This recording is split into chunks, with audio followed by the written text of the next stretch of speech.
What do you think the purpose of that was? Well, just to look big and important. Okay. Now we'll resume our work.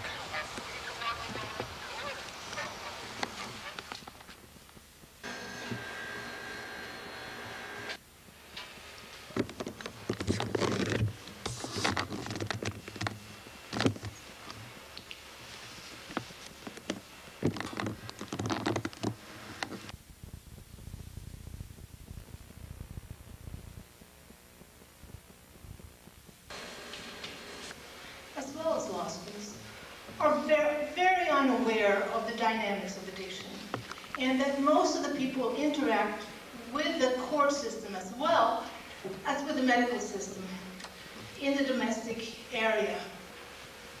The prevailing problem is addiction, and it's not seen as such. People are not trained in law school about it, and the power that you have as attorneys and as judges to influence these people who are secondarily abusing. I can't be responsible for what I do.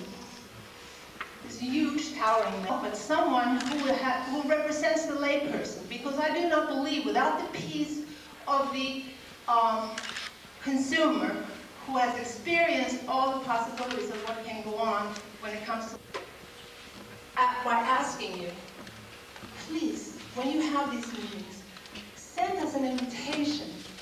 Let us know. Someone in Albany said that it looked like a Persian rug sale in the back of the newspaper. They happened to see this ad, and I haven't heard that you had a press conference about it. We had no idea that this was going on, and we have many, many things to share. So I would like, A, to invite you to one of our meetings. The telephone number is on there so that you can hear. I'd like to speak to someone in charge who I could complain to. I was told that there was no one I could complain to. Then after persistence, I was told Judge Warner. I asked to see Judge Warner. I was told I could not see her. I asked to speak to her secretary. I could not see her secretary. I was given a phone number and told to call. First, there's no. Very much. Good morning, afternoon. I guess it is this afternoon. I'm Glendora. I live in wealthy Westchester, in White Plains. My address is box 416, White Plains, New York, 10602. I'm on television a lot, chat with Glendora, Glendora TV ads, Glendora Happy Book, and Glendora Cheerful Looking Light. It's on 11 cable systems. It's a half an hour a week, and lately it's all about what I have observed in the courts. I loathe, hate, despise, detest, and abhor the courts and judges that we have in New York State today. They do not do their work. They rely on law clerks to do their work for them. Hence, the law clerks, since they boss the judges around, are arrogant, abrasive, and abusive. Another reason judges are so dependent on law clerks is that the judges don't know the law. After all the lofty citations given, in the end, judges rule by the seat of their pants. Did you hear what the judge said to the dentist? Do you swear to pull the tooth, the whole tooth, and nothing but the tooth? A judge will sign anything that a law clerk puts under his nose because the judge is afraid of a law clerk. He's afraid to upset him. Judges will not allow recorders, audio, and video in the courthouse because they do not want the public to see what they are really like. Judges ignore Canon 3A of the Judicial Conduct Code. You have to slow it down a little. Where were we? Judges ignore Canon 3A of the Judicial Conduct Code. A judge should be courteous, dignified, and patient to litigants. Judges have an indelible prejudice against pro se's, and this is unconstitutional, and they take an oath to support the Constitution.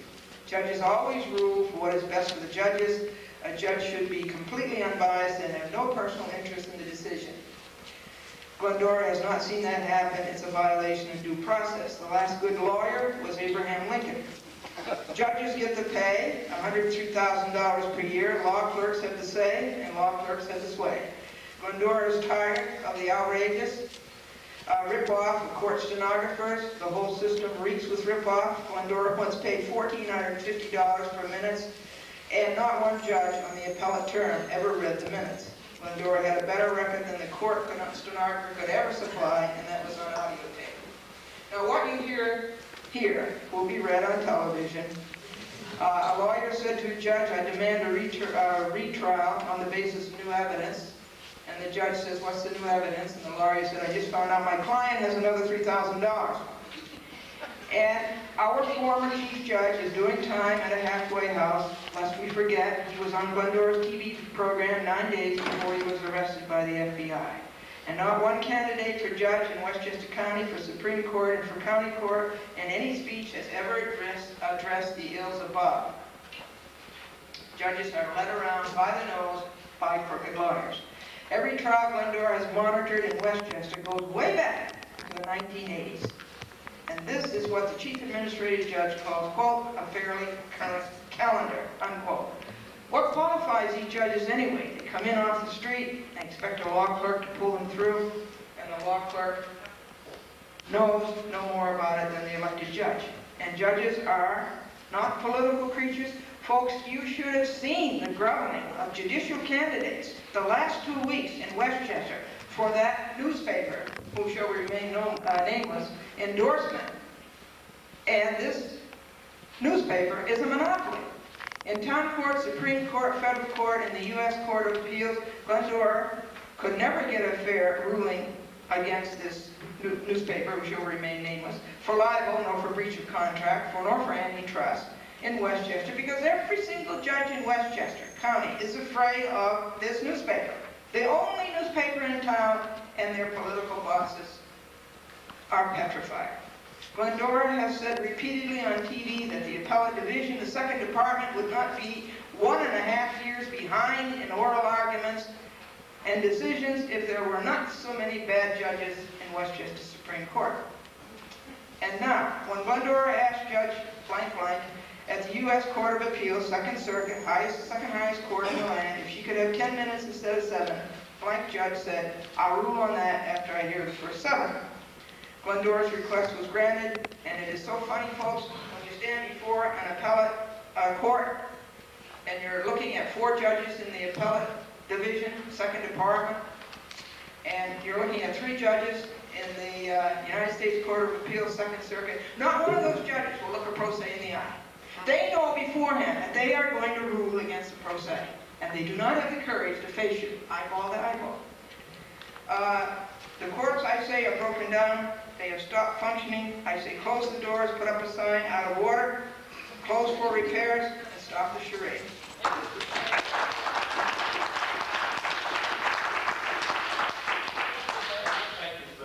Thank you for your...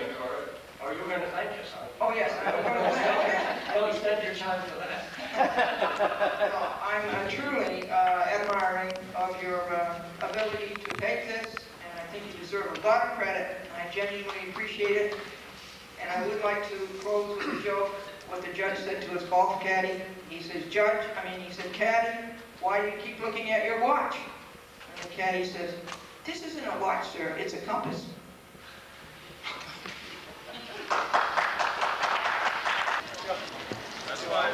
I left my stuff up here.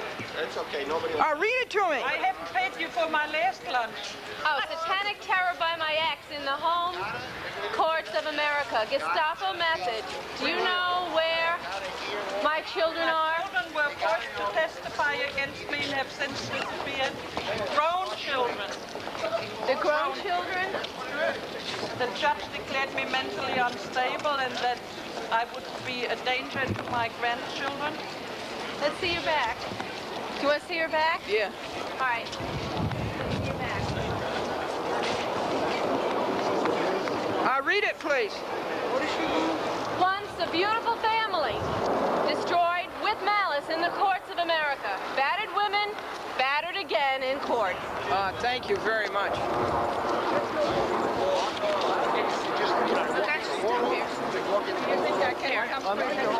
Where did Carl go? To get the car. Oh, he's coming to pull up.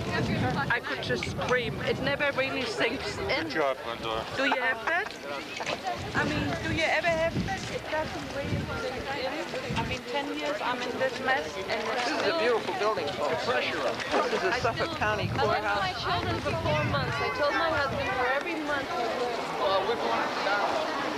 And it is November the 2nd, 1994. 4 years in prison. And it is. The one thing I have learned. The building goes on and on and on. And it takes you 20 minutes to walk from your car. Parking lot. This is Suffolk County, Hauppauge. And what was I telling you what time it was? 12:57 p.m. Now, And here is our limo. And I'd like to have you meet Harvey Cass, who's fed up with the ineptitude of judges, the crookedness of the courts, and the crookedness of lawyers. And now we're going to McDonald's in a limousine. Come on. Let's see, what can I eat at McDonald's? I can eat French fries and a cone. He's coming with another car. Go ahead. Come on. Carl, coming up there. Anybody else get you? Now this is a Lincoln Town Car. What year is it? 80, 95, 90? 85? Oh, the ride's nice. she's part of the enemy, huh? Yeah. Yeah, she's. She is the well, enemy. no, she's 26 or 27. Okay. And the problem I just now wanted is to that see we're the Lincoln Town communicating, Car. But it's like one-on-one. I'm a fool. My mother-in-law calls me. My ex-mother-in-law calls me an activist. Right? And it's like. So we all got in the limousine and we went to McDonald's. Stand in front of there with your. This is the cutest boy. I have a big investment. He was at the counter. Complaints about lawyers and about judges? Judges? Yeah. 518. That's in Albany. 516. Oh, excuse me. 516-777-7307. This is Carl Lanzanzera. Carl, do you get a lot of response on that number? Oh, yeah. You do? Sometimes I get signals with the hand. You do? Sometimes people wave with one of their fingers. How can you tell when a lawyer is lying? I could tell. His lips are moving. How can you tell between a lawyer between different? That was Carl Lanzanzera, Lanzisera, and Harvey Cash, Kash, and they are the founders and the moving impetus behind Americans for Legal Reform, P.O. Box 241, Huntington Station, New York, 11746. And the telephone number again is 516-777-7307. What this was about is a group, and this is Mr. Krakow, and he has a legal system on trial, Images Reality Check, and they had this hearing at the county courthouse in Suffolk County, Hauppauge, and this story is from Newsday, and it's written by Robin Toppling, and she was there yesterday when these hearings took place. And this is the news release.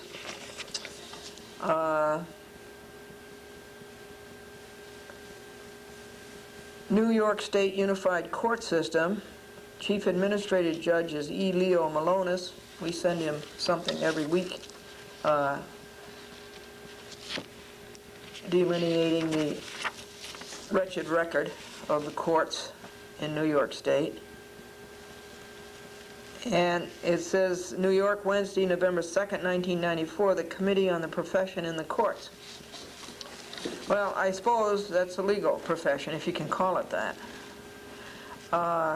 The Committee on the Profession in the Courts, impaneled by New York State Chief Judge Judith S. Kay and Chief Administrative Judge E. Leo Malonis, to identify ways lawyers in the courts can better serve the public, continues its series of statewide public hearings in Nassau County today.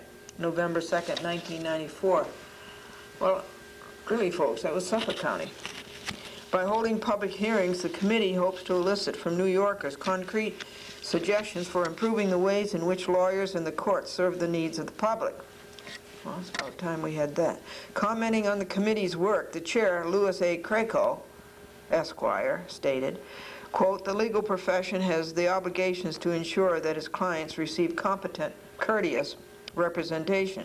Chief Judge Kay and Judge Malonis recognize that in fulfilling this responsibility, the profession must periodically examine the degree to which it succeeds in meeting the needs of the people it serves. It is the mandate of this committee to listen to the concerns of the public and then recommend practical and appropriate measures that respond to those concerns. You must give them credit. They listened.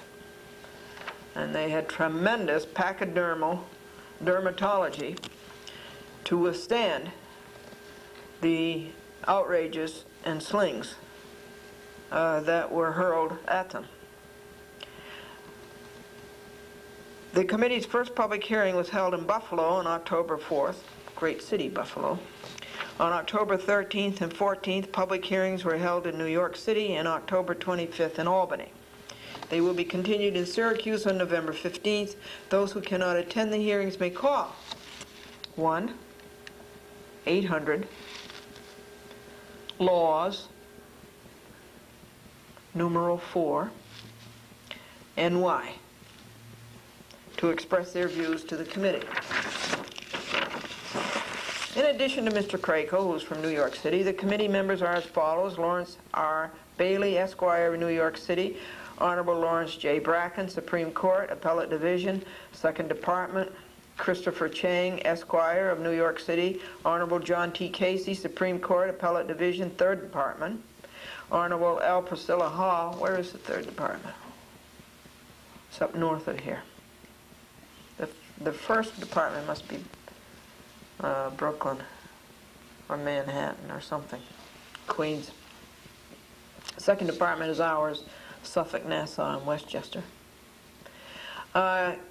Priscilla Hall, Supreme Court, Kings County; Honorable Stuart F. Hancock, Jr., retired judge, Court of Appeals of Syracuse; Joseph V. McCarthy, Esquire of Buffalo; Dennis McErney, Esquire of New York City; Henry G. Miller. I know Henry Miller.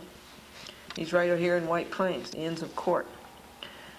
Honorable Howard Miller, Supreme Court, Rockland County; Scott E. Mullen, Esquire of New York City; Honorable Elizabeth W. Pine, Supreme Court, Appellate Division, 4th Department, and she was there; M. Catherine Richardson, Esquire of Syracuse; Robert P. Roche, Esquire of Albany; and Honorable Israel Rubin.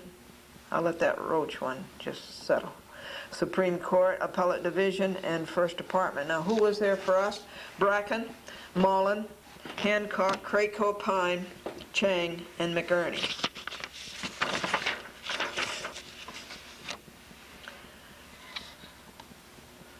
So my speech that you heard was before that panel, and part in my back. But believe me, it's a lot better than my front. Pling of Newsday was there. Give her a lot of credit. She sure sat through a lot of words. Americans for Legal Reform, a Long Island chapter. Here's their newsletter. And telling about the commercials that they bought. They bought a bunch of commercials, $50,000, and put on cable TV in Long Island. And the headline is, "Now it's TV tuning in on lawyer bashing." The anti-lawyer TV commercial supplied by Americans for Legal Reform could be a first. The American Bar Association, in response, has circulated a videotape to improve what it calls lawyers' desk-side manner. Convention and demonstration. The American Bar Association will have its 1994 annual meeting August 4th to 10th in New Orleans, Louisiana. Did I tell you about the lawyer who was honored by the American Bar Association? Yeah, they named a loophole after him. The National Congress for Legal Reform, demonstration and workshops. And here again, you call the man you just met, and his number is 516-777-7307, Carl Lancezera, or Harvey Cass. How to survive divorce lawyers. Hold this up for you. Help reform our legal system. We all know it needs fixing. This is again Americans for Legal Reform, Carl Lancezera. Harvey Cash, National Congress for Legal Reform. They are tied into the National Congress for Legal Reform. Here's another one of their newsletters.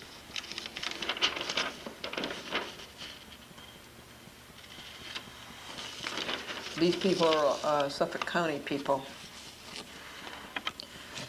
One lawyer's modest proposal for legal reform is a clipping from a Florida newspaper that Lancezera included.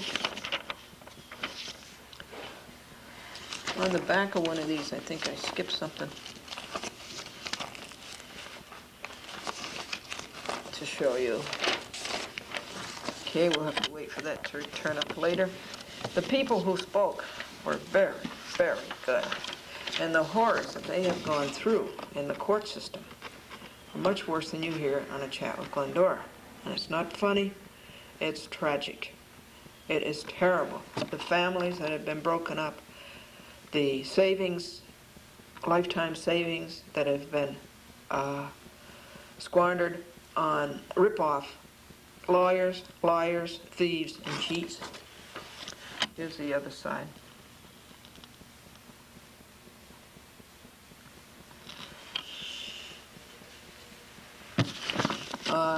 Here's a list of the speakers and the times at which they spoke. I believe I spoke at 12:20 p. And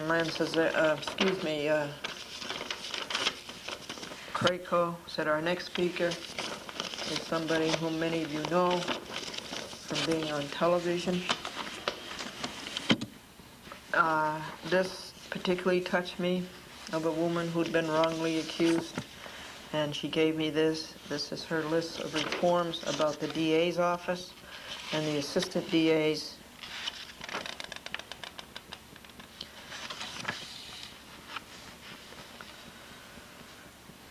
Our legal system is a myth. It is portrayed as a group of people fighting crime for the people of this state. This is not to be believed. We are being misled and lied to by the very people we depend upon to administer justice and make us feel secure and safe. Are we ever? Are we ever? And this is another paper that she wrote. And this one is 3 pages. And she says, if your main objective of this hearing is to reform the justice system, one of my suggestions would be that a person submitting a motion seeking relief from a wrongful conviction be given the leeway of submitting that motion to a grand jury rather than the trial judge. A grand jury would be impartial, wherein a judge is not likely to overturn his own ruling, as a judge will not admit he made an error. Absolutely correct. My case is a perfect example of injustice and the need for reform. Do we ever? District attorneys and assistant district attorneys should be hired on an open competitive exam. The term should be limited to not more than 4 years. Good for you. Some of the points that I didn't have time to make is the joke of the New York State Commission on Judicial Conduct. I have complained to them about 14 judges, and I have got 14 form letters, all saying the same thing. And every letter refuses to name the judge who's being complained about. It's the old boys club. They're covering up. And the head of that commission, as you know, is Gerald Stern. I've told you he lives right here in White Plains, over off Mamaroneck Avenue. And then they send you out a second form letter in which they say, we decided not to do anything about this. So that's a big joke. And I don't know which letter which judge I'm complaining about when they send me back their letters, because they don't mention it. And another thing that I didn't get to say is that I have a case against Walsh, Alpucci, and Larkin for emotional disturbance, intentionally inflicted emotional disturbance with no physical effect. Well, I wanted to tell them that the court has tripled that emotional disturbance. That would be No Good Wood, Judge No Good Wood. And I'll be reading you my protest to the most recent Judge Wood conference, October 31st on Halloween, trick-or-treat.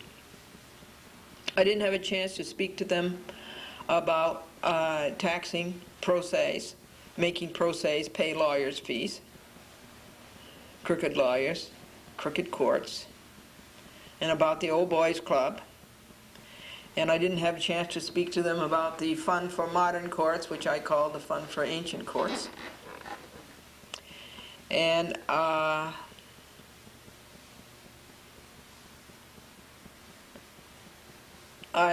really believe in speaking extemporaneously, but when you're confined to 5 minutes or 7 minutes or whatever, you can't let a second go by.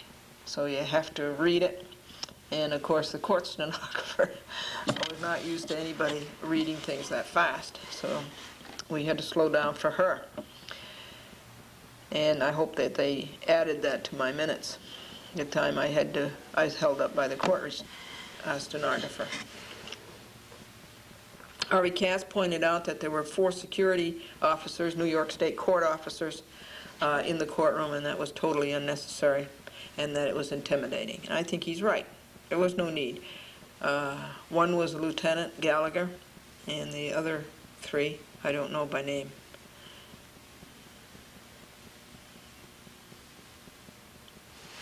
So I don't know. You can file lawsuits, but be aware that you're not going to get justice.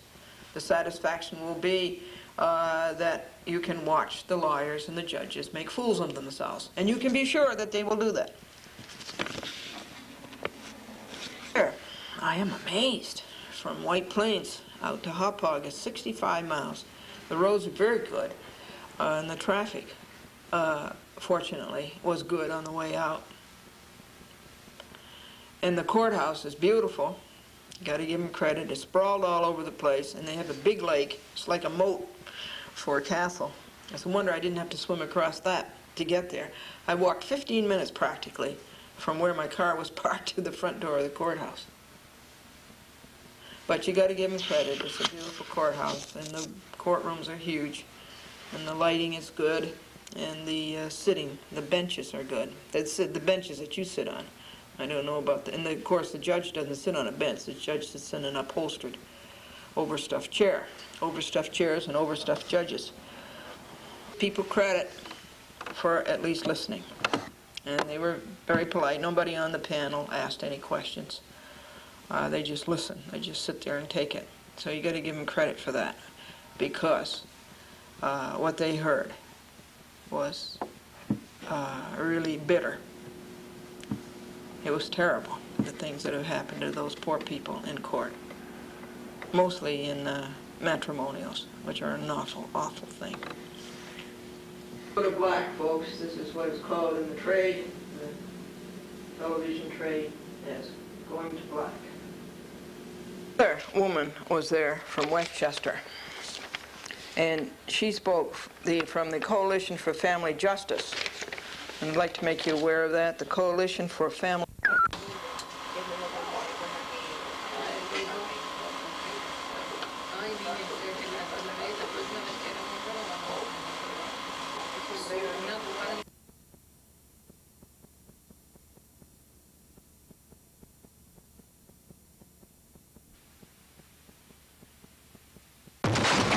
Hi there, everybody. How are you doing? This is what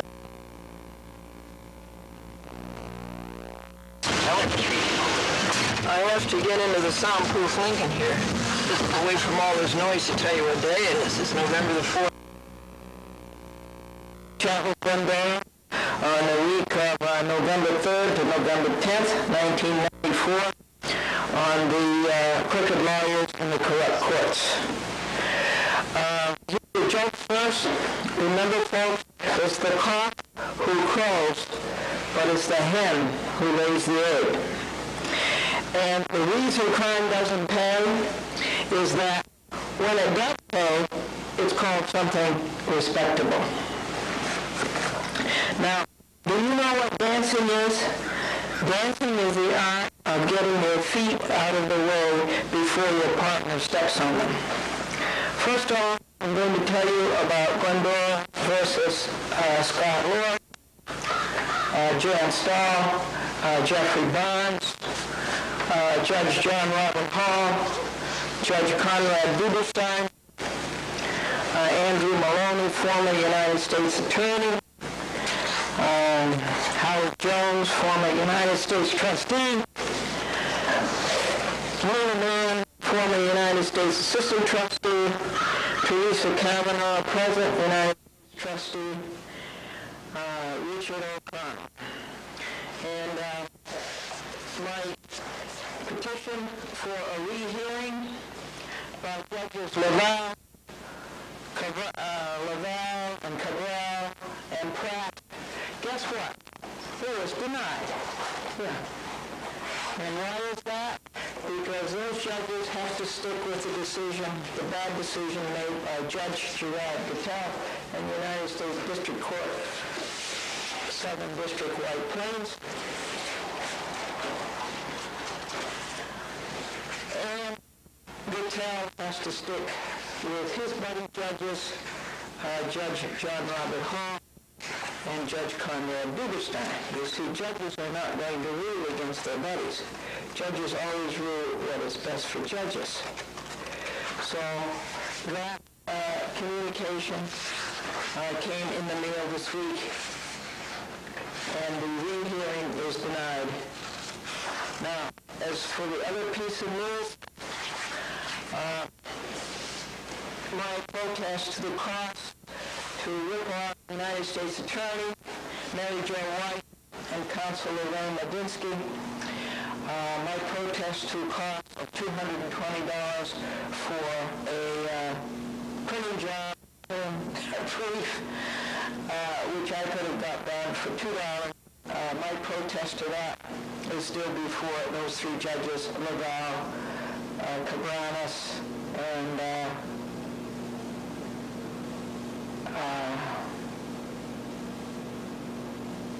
wait, those are the wrong judges.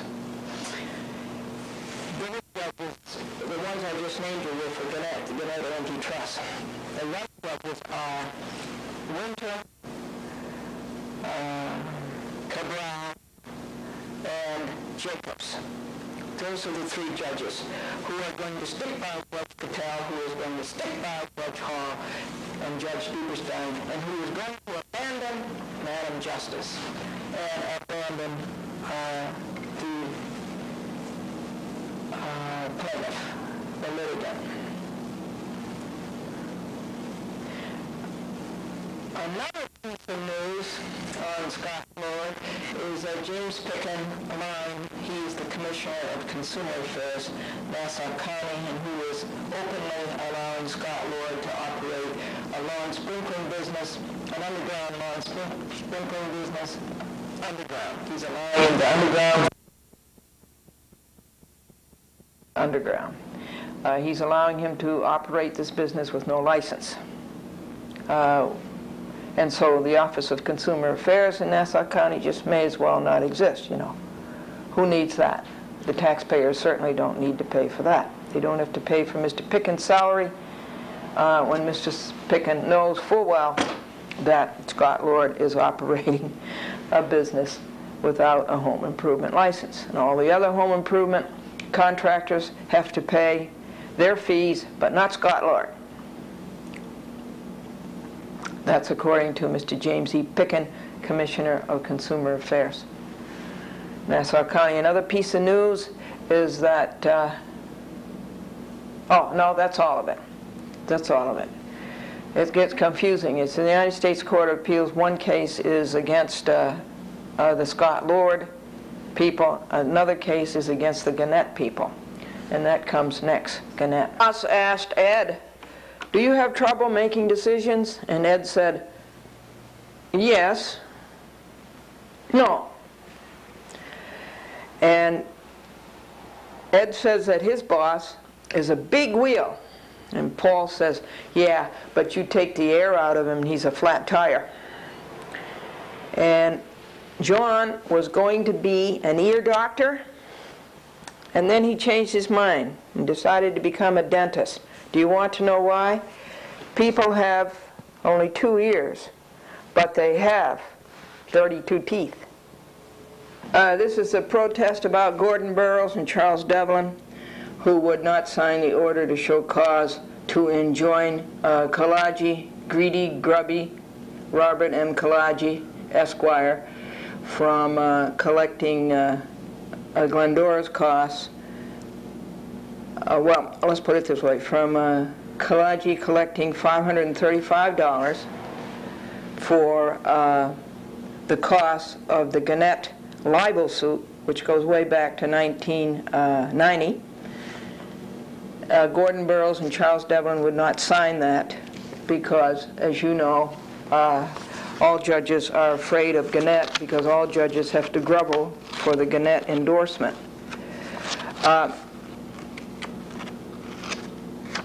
And all judges are against pro ses. So this is the protest that was written to, and it's the same thing that I read you last week. It was sent to Governor Cuomo, candidate Pataki, E. Leo Malonis, who is the head of the Office of Court Administration in the New York area, New York area, Joseph Trafficante, who's the head of the Office of Court Administration up in Albany and the rest of New York State, Gary Casella, who never does anything, the Grievance Committee of the 9th and 10th Judicial District, Gerald Stern, who is another do-nothing and a taxpayer waste, the Commission on Judicial Conduct. We got another form letter from them. I've had 14 of them. I don't know which judge they're talking about because they got to cover up the judges and protect the judges because of the judge buddy system. And Angelo Ingracia, who's the administrative judge for the 9th and 10th Judicial Districts. Judith Kay, who's the chief judge for the state of New York, and Gordon Burroughs, justice of the Supreme Court of Westchester, and to Glendora's TV audience, and to Charles Devlin. So there's nothing new here. Judge Silverman signed Greedy Grubby Kalaji's order to show cause to rob Glendora of her Cablevision victory costs of $800, but Gordon Burroughs wouldn't sign an order to show cause to prevent Kalaji from getting $535 costs. You know what the assets of Gannett is? 300.5 billion. Okay, and they're greedy, grubby. $535, and that's not the whole story, folks. Do you know that dumb Robert Kalaji couldn't find the index number for the original case, the index number that I bought? He couldn't find that, and so he went out and bought a new index number for 1994, and I assume he had to get a request for judicial intervention again. And so that would be $240. So he was paying $240 to try to collect $535. And that's where that stands, except we have more greedy, grubby Kalaji coming up. It's amazing to me, folks, why the United States Court of Appeals has not received my petition for rehearing on this Gannett antitrust case. They denied it. Of course, they're going to stick by Gannett too because Gannett is big, and they're afraid of Gannett also. Now, this is Judges Laval, Cabranes, and Pratt in the United States Court of Appeals, and the petition for rehearing went out on November 2nd, and here it is November 9th, or yesterday was November 9th, and they haven't received it.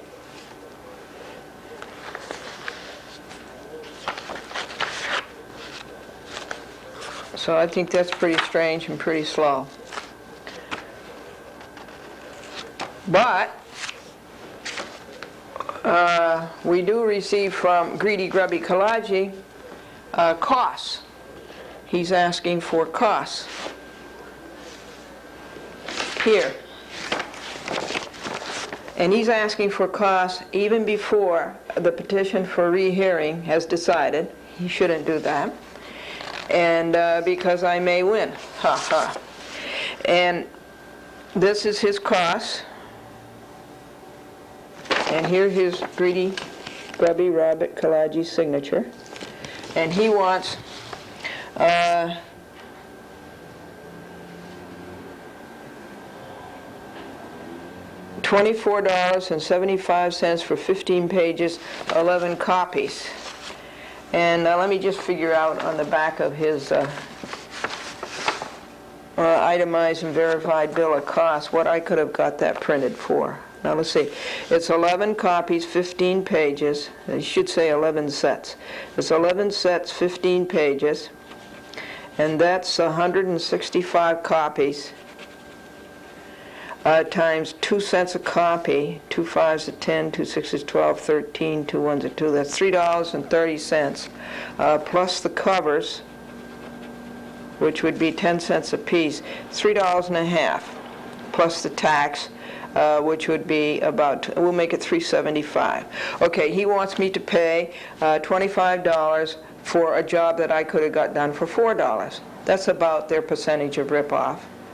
That would be about 6 times, a factor of 6 times, a rip-off of 6 times.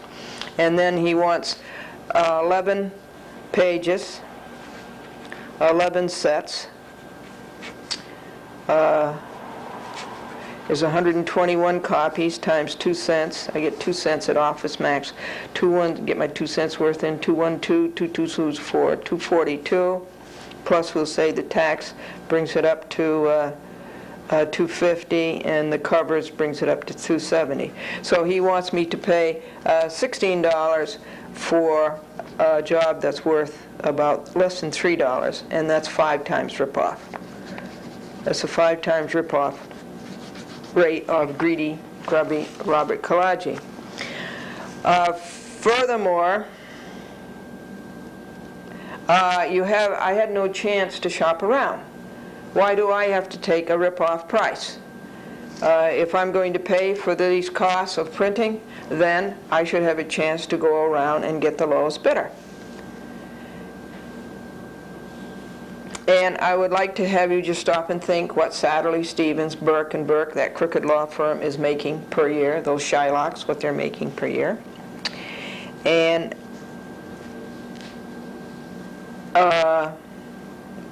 more greedy, grubby Kalaji is the fact that I just told you that he paid $240 to try to collect $535 from me for Gannett libel appeal.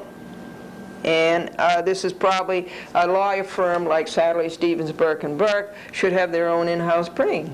They should have their own copying machines and make that themselves.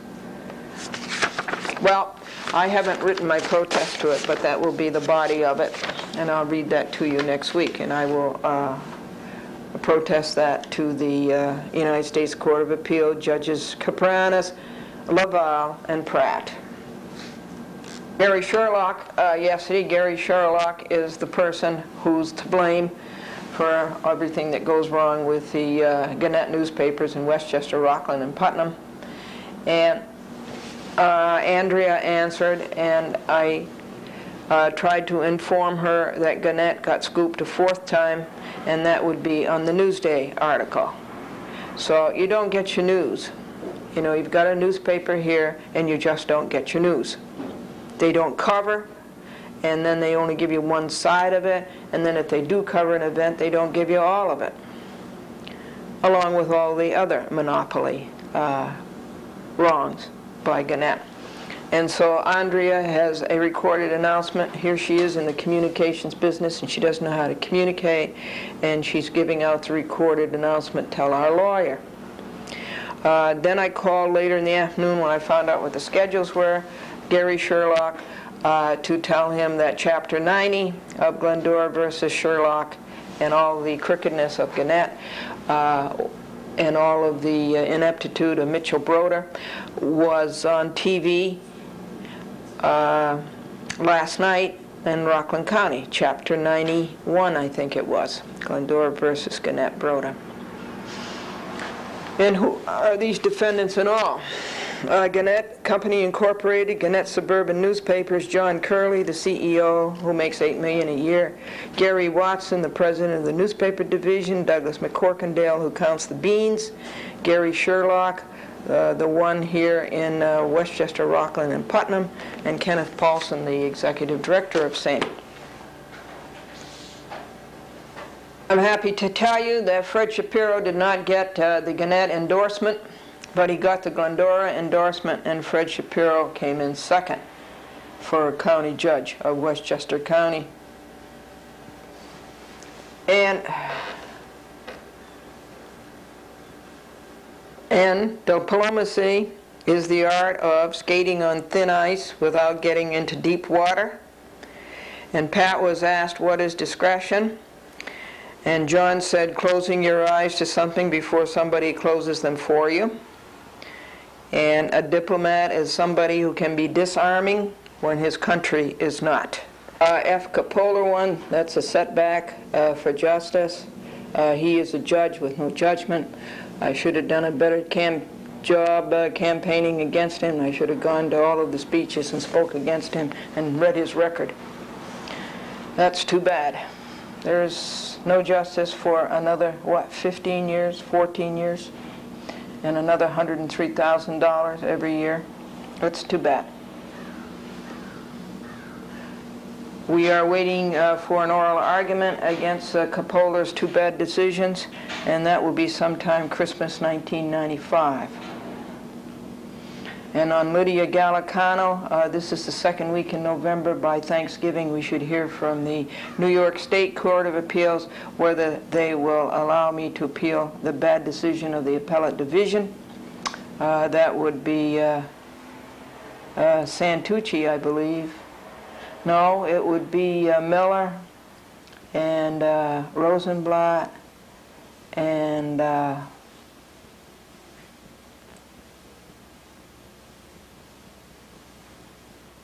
Ritter, and it is Santucci, on the bad decisions of Nikolai, Ruskin, and Donovan. Thursday, a week ago, November 11th, it took 2 hours to videotape the law-breaking of James, Roberta, Daniel Walsh, Nella, and Theo Alpucci, and Andrew and Kevin Larkin. And the fourth complaint about Michael Koza, the lawyer for Andrew and Kevin Larkin, and all of that was reported on TV. And to read the no good Wood protest, that took an hour to edit that, and it was 3 hours on wall. New York Times was strewn all over Glendora's parking space and the field. The prime suspects are the Alpuccis. Porzio has not fixed the broken toilet. The southwest cornerstone, that looks like a mushroom, which is very great work of sculpture, is still toppled, knocked over by the snowplow last winter. There was 100% peace on Thursday. On November the 4th, 1994, Friday, let's get the microphone out of the drawer. The garbage is all strewn along the wall on the east side of Building D. It's disgusting, and Glendora's right arm and bruised right knee still hurt on touch and on motion. Nella Alpucci is a violent woman, South Bronx kind of thing. The shrub on the west side of Building D is uprooted and lying on its side. At 11:30 a.m., Caesar drove in. He is remodeling the bathroom in 1D. That's Francine, and that's nice. And Caesar checked Glendora's toilet, and it does not shut off, and he bent some parts, but it is still wrong, and he will come back Saturday morning with a new part and fix it. Glendora asked him to fix the rock in the stone wall that keeps the car door, the driver rear. Whenever you open the driver's rear door, it hits the stone wall. And she also mentioned the toppled stone post at the southwest corner, and he said he'll come back with Roberto, and fix it. He checked the light on the lower landing in the cellar, and it's fine. And at 5 p.m., lawbreaker James Walsh and lawbreaker Guest were playing football pass on the sidewalk. That's tortious act up to number 185. The football makes a whistling noise. That's a violation of the White Plains noise ordinance. Whistling, shouting, hooting, hollering at any time or any place so as to disturb the peace, comfort, repose, and health of any person in any dwelling or any residence is the White Plains noise ordinance. And so that brings the tortious acts up to 987. Lawbreaker James Walsh and lawbreaker guest hit the Lincoln hood with the football, and there's another law broken. So that's criminal mischief, I guess, up to 989 tortious acts. Glendora called the White Plains Police. Officer Glenn took the report. Glendora went out and looked the guest in the face to identify him, and I got a good picture of him, and you can see him on videotape. In fact, you already have. And look James Walsh in the face, into his law-breaking eyes. And both lawbreakers were at the northwest corner of the property. They knew they had willfully and maliciously broken the laws. They were trying to cover up. Glendora went back into the apartment and got the videotape camera and made a video record of it, which you saw on this last program. The hoodlums were entering Building A, and they went upstairs to the Walsh apartment. Glendora called the police again and asked what they were going to do about it, and the answer, of course, was nothing. Insert, around 2 p.m., Glendora placed a call to Commissioner Dulce. I really think that should be pronounced Dolce, and that's the way I'm going to pronounce it. He would not come to the phone. Glendora left a message that the report on the White Plains Do Nothing was on TV Monday, along with a conversation with Captain Quint. Insert, Eric Fisher called. Glendora told him about Daniel Walsh's harassment of taking Glendora's picture on October 29, 1994, Saturday, with no legitimate purpose. Fisher is always sided with the lawbreakers. Glendora had enough and told him goodbye. Just what have the White Plains Police accomplished, except to make fools of themselves? Keystone Cops. Insert. There are two types of harassment against Nella Alpucci, 1 and 5 below, and I will list them to you. There's 5 parts to the harassment law. It's Criminal Law 1542 section. A person is guilty of the offense of harassment when, with intent to harass, annoy, or alarm another person. I'm going to read you 2. 1, rather. He strikes, shoves, kicks, or otherwise subjects that person to physical contact or attempts to threaten or do the same. Okay, that's what, she didn't attempt to threaten, she actually did it. She punched me 3 times, and she pulled me by the collar and by the sleeve, caused a bruise on my knees, and caused a sore arm. And then she's also guilty of this one, number 5, engaging in a course of conduct or repeatedly committing acts which alarm or seriously annoy another person and which serve no legitimate purpose. That's Nella Alpucci. On November the 5th, 1994, Saturday, Glendora left a message with Porzio answering service that James Walsh and guests hit Glendora's Lincoln with a football. Early in the week, she left a message with answering service that Nella Alpucci attacked Glendora, hit her 3 times, and pulled Glendora by the collar and the coat sleeves twice. And this is grounds for eviction. At 10:40 a.m., Caesar arrived and went to 1D. At 11:40 a.m., Mary Ann is here. No, it's not Mary Ann. It's her son, and he's a very good-looking man, and he's looks a lot like Mary Ann. And she didn't feel well, and it's really something for Mary Ann to be down. And so the nice son came and helped her and did the cellars and the halls, and they look nice, and he smokes a cigar. Caesar put the part in the toilet and made it shut off when it should. He said that Mary Ann does these buildings here at 20 in Greenridge, and also an office building that Porzio owns in Hartsdale. And he says that Mary Ann's son smokes a cigar. Glendora read the police report where Nella Alpucci lied. It is very sad. It is sad. Theo has a mother who lies. On November 6, 1994, Sunday, Saturday, was a day of 100% peace. 8:30 a.m. to 9:30 a.m., Glendora protested Judge Wood conference held on Halloween and finished it. Franklin did the envelopes and the Wood envelopes. And here is the police report. I will read that to you. It is written by Officer Fuller, badge 128.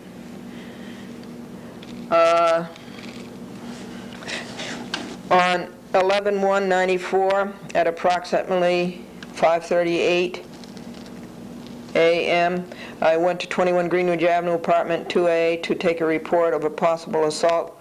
Glendora said she was leaving papers on the mat in front of apartment 4B when she was grabbed by the arm and slapped on the shoulder and head by Nella Alpucci, who was really punched. I then went to apartment B4, 4B, and spoke with Mrs. Alpucci, who said she had no knowledge of such an incident and had been sleeping all the time. I referred Glendora to the Detectives Division if she wished to pursue the matter. What a liar, Nella Alpucci. This just shows that everything she has ever said is a lie. Next time, Glendora will take her video camera and a witness. Fuller did not note that the injuries Nella inflicted, redness and soreness of the right arm behind the biceps area, 1.5-inch bruise on the right knee. Well, Nella knows that she lied. She knows that God heard her lie. Sin has many tools, but a lie is a handle that fits them all. Remember that, liars in courts. At 11/5/94 Saturday at 2:54 p.m., Nella has lost her own respect. It must be nicotine brain damage. Her husband Fernando also knows she is lying because he was present, and probably Fifi, maybe, from 3B saw it through the peephole, because that's when Glendora was hollering, "Help, help, help, help." So that's 990 tortious acts. The time on wall this week is 24 hours, and the costs were $20. This is mailing number 98, number 990 tortious acts, Exhibit Omega, page 1657, the law-breaking of James, Daniel, and Roberta Walsh, and of Nella and Theo Alpucci, and of Andrew and Kevin Larkin, and of their lawyers, and of the courts. What happened on November the 7th, 1994 week at 21 Greenwich Avenue, White Plains, New York, 10605. The wall log was closed on Monday and ready to print. It took a quarter of an hour and finished the log for the week. The no good wood milling is number 96. Last week's log of 10/31/94 week is mailing number 97. The defendants are still breaking the laws. The landlord has done nothing. The police have done nothing. Judge Wood has done nothing. Society is falling apart, or has already fallen apart. They work for the devil. 8:57 a.m. continue the wall filing, and I did file 10, and I opened up volume 21, file 21, Daniel, Roberta, James Walsh, Nella, Theo Alpucci, Andrew, Kevin Larkin, Kevin Conboy, Alexander Karamitsos, Michael Koza, Leo McGrath, Kevin Odell, and Bruce Bendish. That's Conboy. There is no time to correct typos. I'm sorry. It is another day of beautiful weather. We thank you, God, the 25th day of beautiful weather. And the joke of the day, the Chinese have an invariable rule that they settle all debts on New Year's Day. And Joe says, that's easy. They don't have Christmas the week before.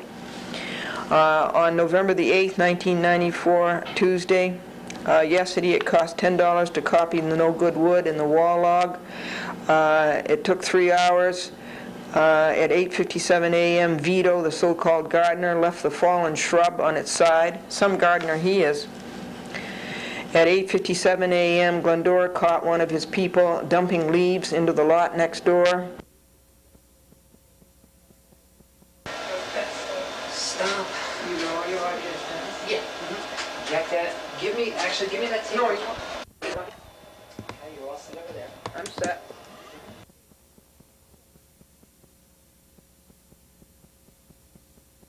'94 Tuesday. Yesterday it cost $10 to copy the no good wood in the wall log. It took 3 hours. At 8:57 a.m., Vito, the so-called gardener, left the fallen shrub on its side. Some gardener he is. At 8:57 a.m., Glendora caught one of his people dumping leaves into the lot next door.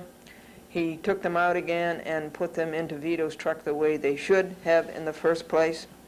At 5:30 a.m., distributing the wall logs to the apartments, and also distributing no good wood. Nella did not attack Glendora. There was no punch, no grabbing Glendora by the collar and sleeve, no pulling Glendora into her apartment, no abusive and insulting language. Glendora took her camera, and Franklin appeared as a witness. At 10 a.m., Glendora left a message for Porzio that the rubbish and the garbage along Building C is disgusting. It's outrageous. This place needs a superintendent.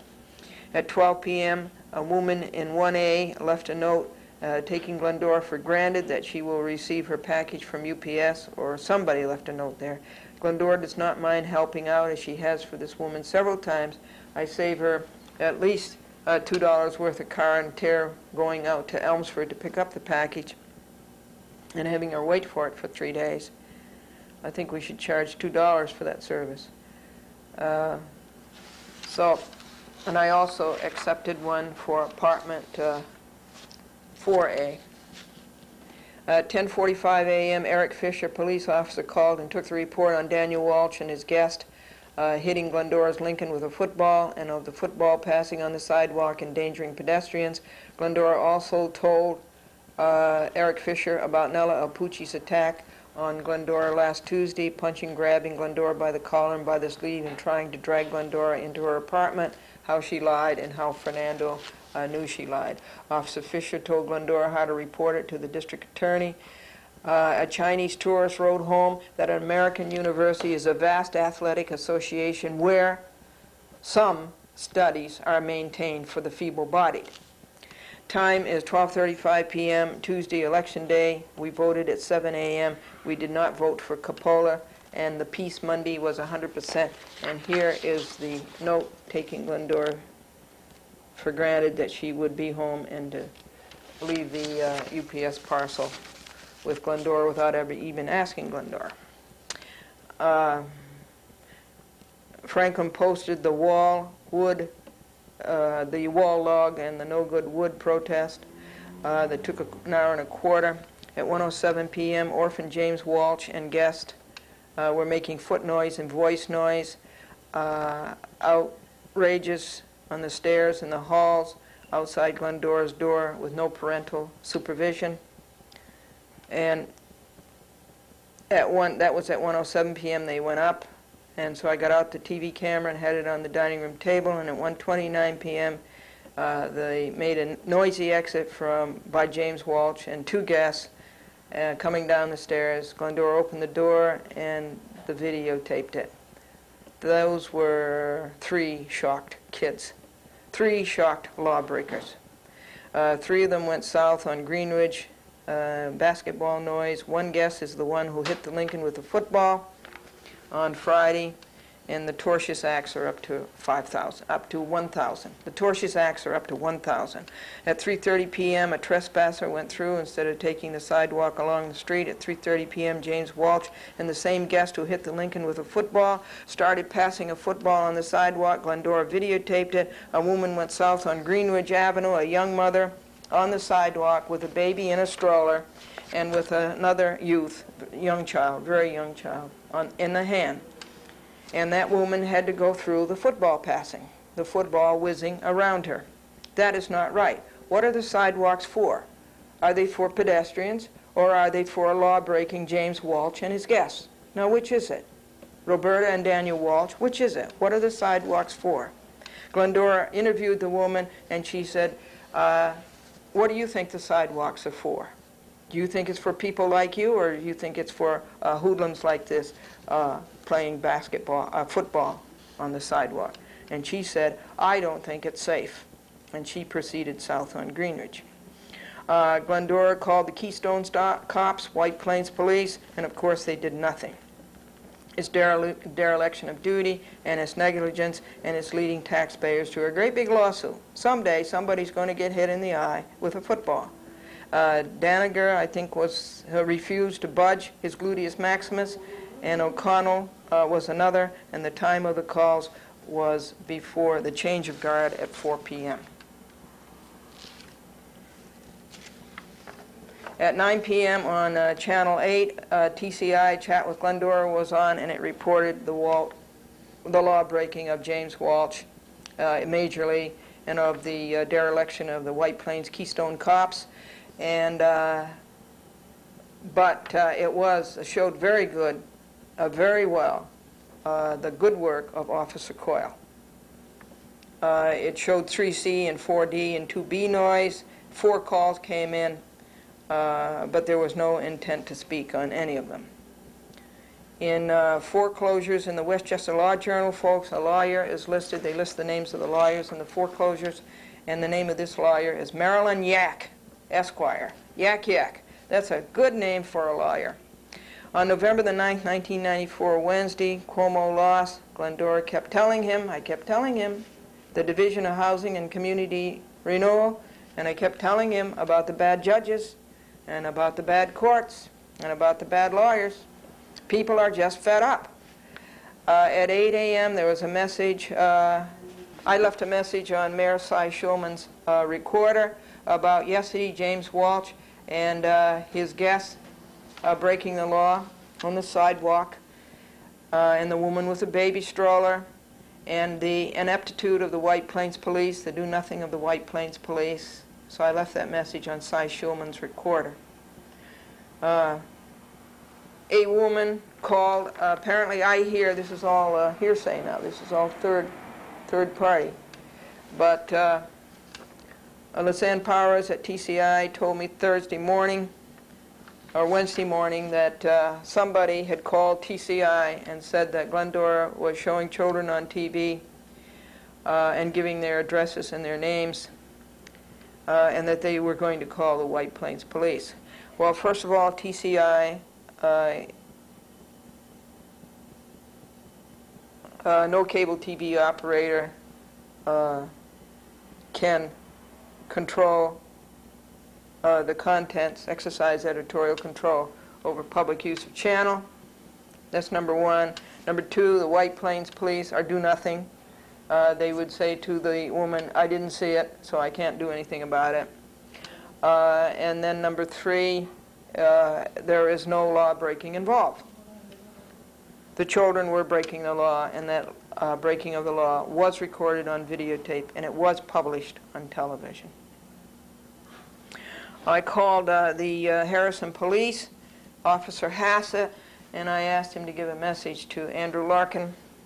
The message I wanted to give was that the oral deposition taken by up Glendora by Michael Koza at that bad law firm, Wilson Bave, on October the 25th, is on television in Harrison and Portchester starting next week, next Wednesday. I remember Officer Hassett from the days I lived in Silver Lake in Harrison, and I liked him. And I had given him the wrong message. I told him that it was going to start tonight, but it's a week from Wednesday. And Officer Hassett, when I called back to apologize, I was very embarrassed that I'd made such an error.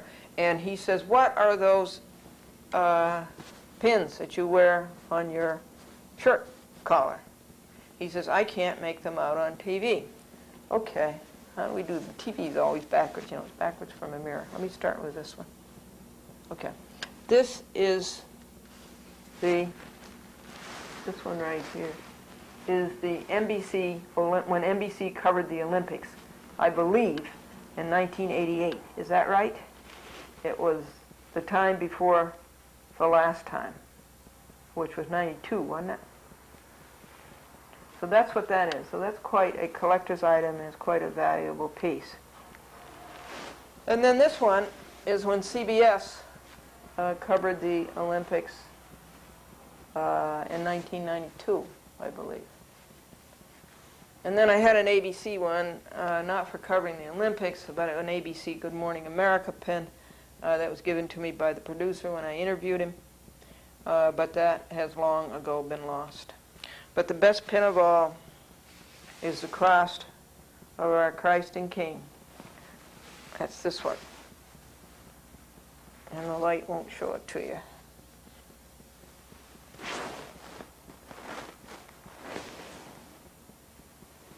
There's a bit of. Okay.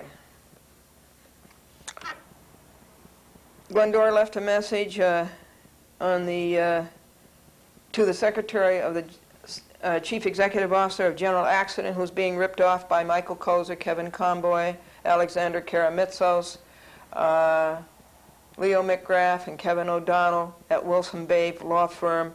They're the lawyers for Andrew Larkin and Kevin Larkin, and they're being ripped off. General Accident shareholders are being ripped off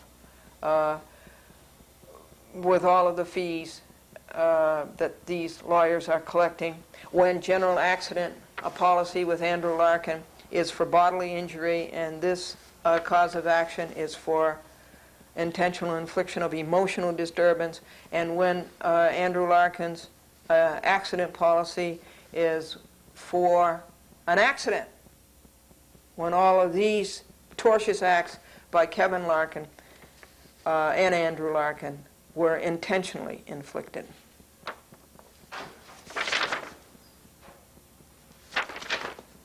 And that was Wednesday, yesterday, and it was a day of 100% peace. Glendora left a message for Babe of Wilson Babe that Chapter 2 will be on TV tonight in Yorktown, Armont, Putnam Valley, Kisco, Bedford, and Salem of the oral deposition of Glendora by Koza, and notified Judge Wood of the same. And I told Porzio, John Porzio, about James Walsh hit the Lincoln with a football yesterday, and not yesterday, last Friday. And I told him about yesterday when James Walsh was playing football on the sidewalk in front of 21 Greenwich Avenue and endangering the young mother with a baby in the stroller and the other young child in her that she held by her hand. And he says, so what have I got to do with that? He says, that's a police matter. John Porzio does not take responsibility for the money that he collects every month from tenants. And I pointed out to him that this is a case to evict the Walsh family, just as last week's beating up by Nella Alpucci was grounds for eviction of the Alpucci family. I also pointed out that John Porzio was violating a New York law, which is a warranty of habitability. I want to tell you about the warranty of habitability. It's not written down anywhere. It's implied in every lease, in every landlord-tenant relationship. It is a state statute, and it is there that you have the right to live in a place that is safe and in a place where you can live without disturbances and without danger and peacefully to enjoy. You have that right. It's not in your lease necessarily, but you have it. That's a statute. And so John Porzio is really skating on thin ice there. All along, he has taken no responsibility for the tortious acts of his tenants on his property. It's up to 1,000 of them now. I called the building inspector and left a message that I thought the rubbish and the garbage along Building C, which has been there Wednesday, Tuesday, Monday, Sunday, Saturday, was disgusting, and that this place needs a superintendent.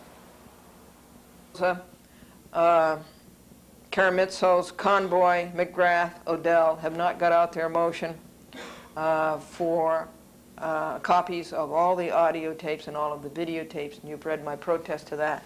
And I am going to charge them $50,000 bond. I want a bond for any damage done by any technician or anybody else to these original tapes, and that I get paid $100 per hour. And they'll have to look in the yellow pages and find an editing house, and they'll have to find a production house, and that they have to sign a release that these tapes are not to be rebroadcast or recablecast on television or in any form or in any part without permission in writing by Glendora. And I'm going to play the first 3 tapes on TCI. That went way back to 1993.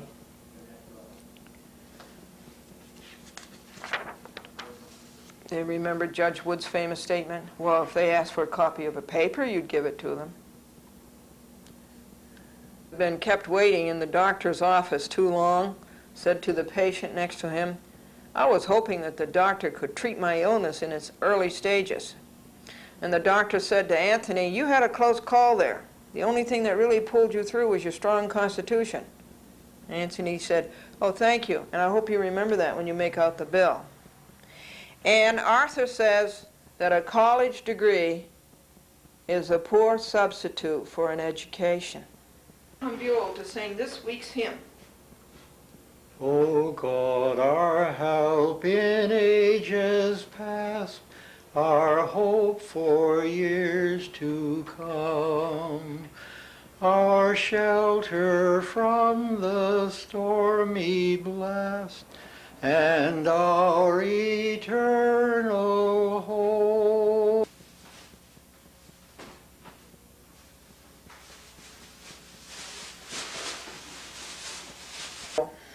And Franklin Buell had to take a taxi cab to this morning at 8:30 a.m.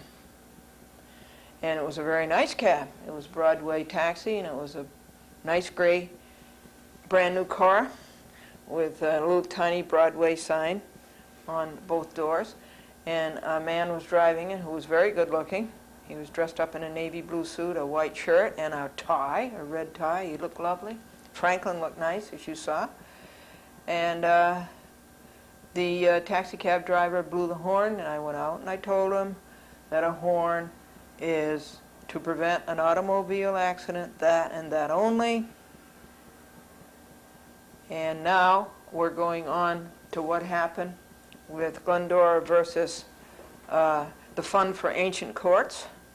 Elizabeth Hubbard, Alan Beck, and Michelle Mayapath, Nicholas Colabella,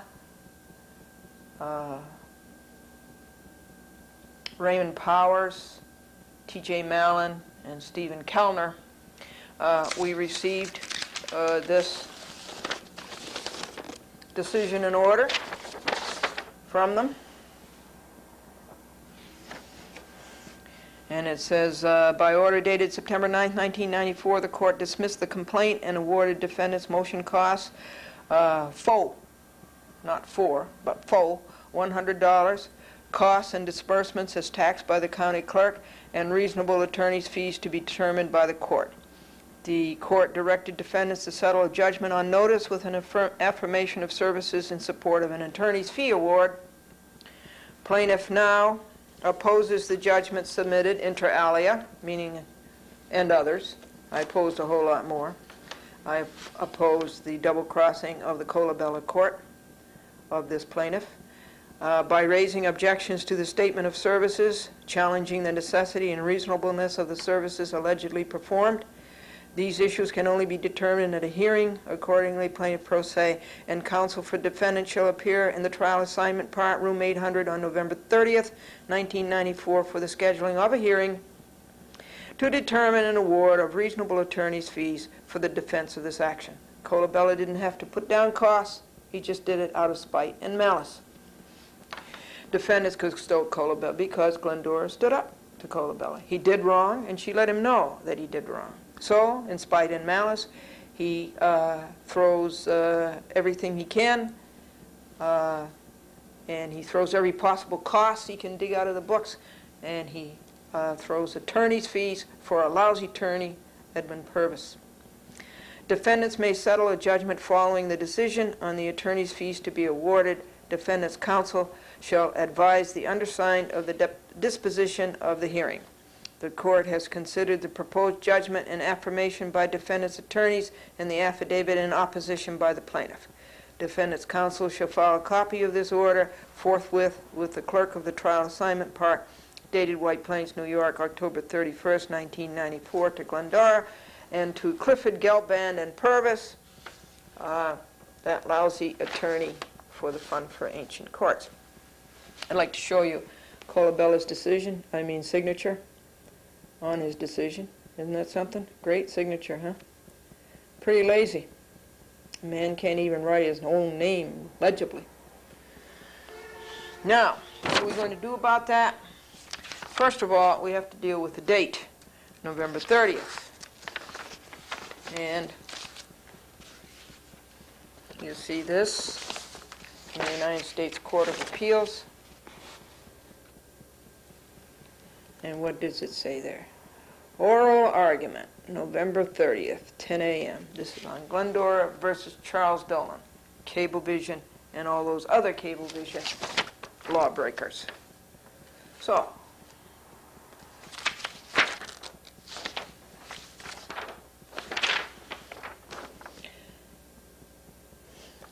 Glendora to Judge Colabella. Application on November 30th, 1994 at 10 a.m. Glendora is scheduled for oral argument before the United States Court of Appeals, Second Circuit, Foley Square, Manhattan. It's the second highest court in the United States.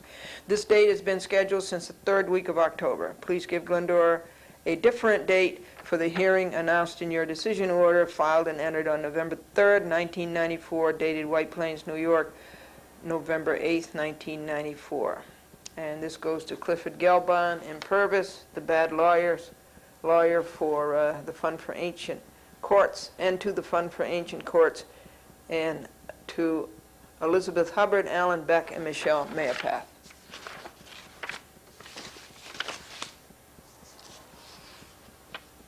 Now, what's the next step on this inept and corrupt decision court, defendants, Fund for Ancient Courts? At least I found the Americans for Legal Reform. At least they do something. Well, the Fund for Ancient Courts doesn't. What's the next step on this? I will make a motion, because you know that this atrocious decision has been appealed. I will make a motion to the Appellate Division and Second Department, and I will ask them to stay all proceedings in the lower court. And my reasons, of course, is that this is such a bad decision that I feel that I will win the appeal, and that I should not be burdened with a judgment while the appeal is pending.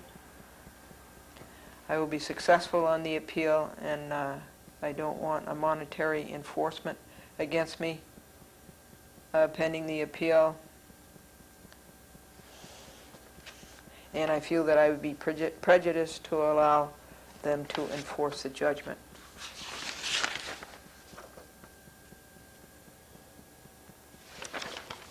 And that is all that happened on this week, the week of November 3rd to November 10th on the Fund for Ancient Courts. As I've told you many times, it's 3 legal papers a day, 2 or 1, because of crooked lawyers and corrupt judges. And here are some jokes. The school superintendent was asked, "What does education consist of?" And the superintendent answered, "Forcing abstract ideas into concrete heads." And folks, how can you tell when an executive is a good executive in a business corporation? By the worried look on the vice president's face. And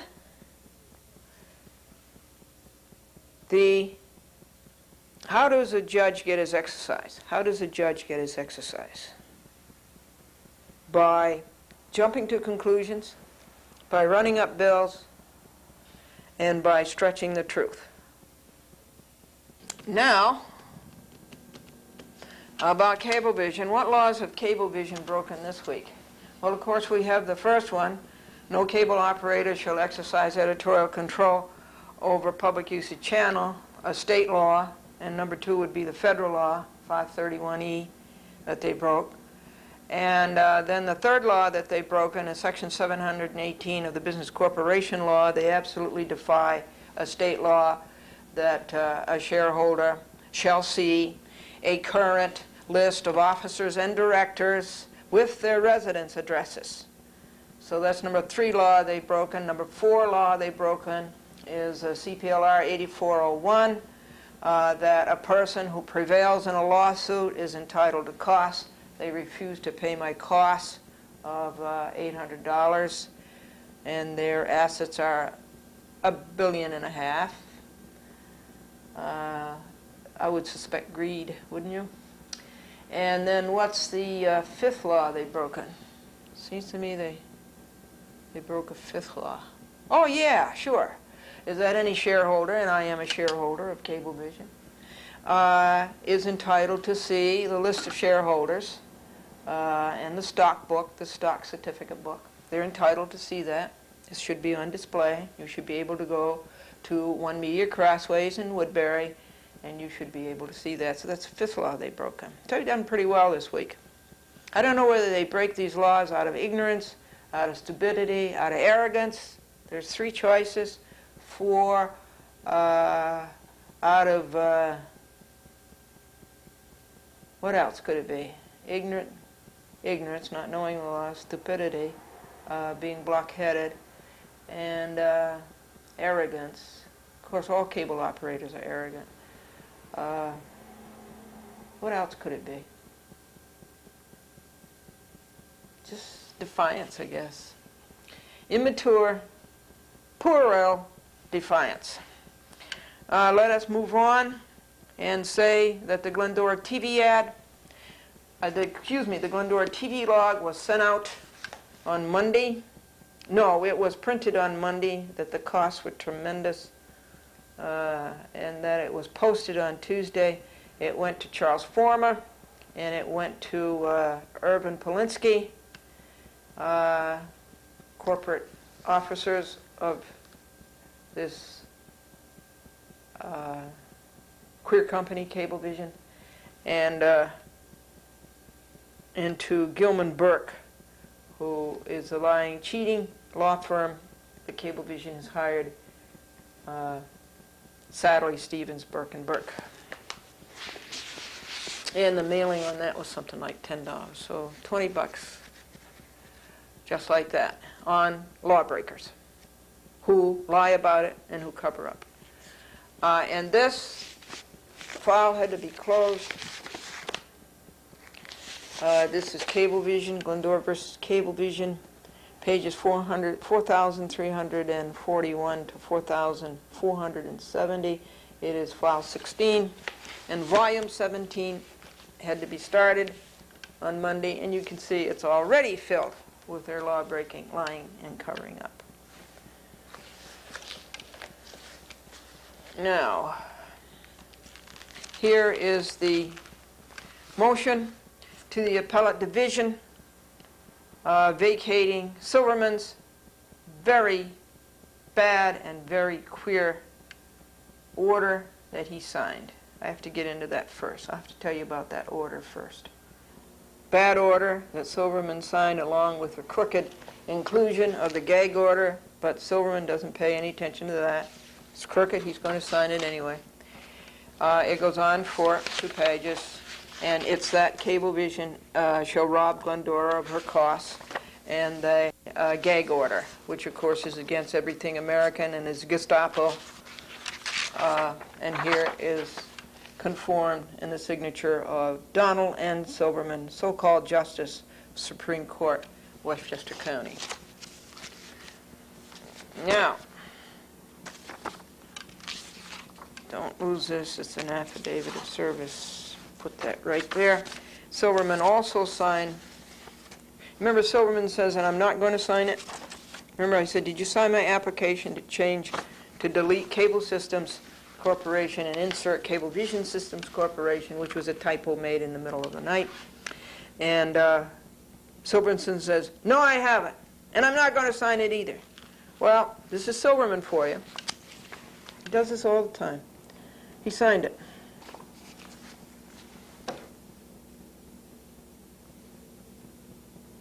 And he waits until I've gone ahead and made a motion to the appellate division for them.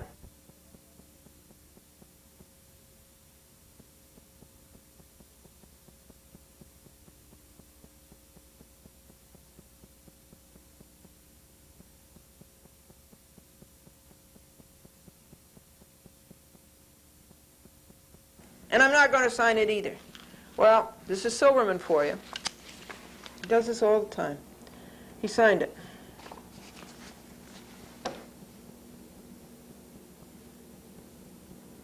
And he waits until I've gone ahead and made a motion to the appellate division for them to make this order. Okay. So that's gobbled up by this great big fat paper. And by the way, I'm not as fat as I was. I got down to 160 pounds. Gee, it's hard. You just have to stop eating. That doesn't work half the time. So that gets us out to this paper, which is my motion to the appellate division to vacate this unreasonable order signed by Soberman, the gag order, and the robbing me of my costs. And that essentially is what this notice of motion says. So I'm not going to read the whole thing to you. The defendants, of course, are James A. Colfault, Charles F. Dolan, John Tata, William J. Bell, Mark A. Lusgarten, Francis F. Randolph, Jr., Robert S. Lemley, Joseph Aznara, Thomas Garger, James L. Dolan, and Cablevision Systems Corporation.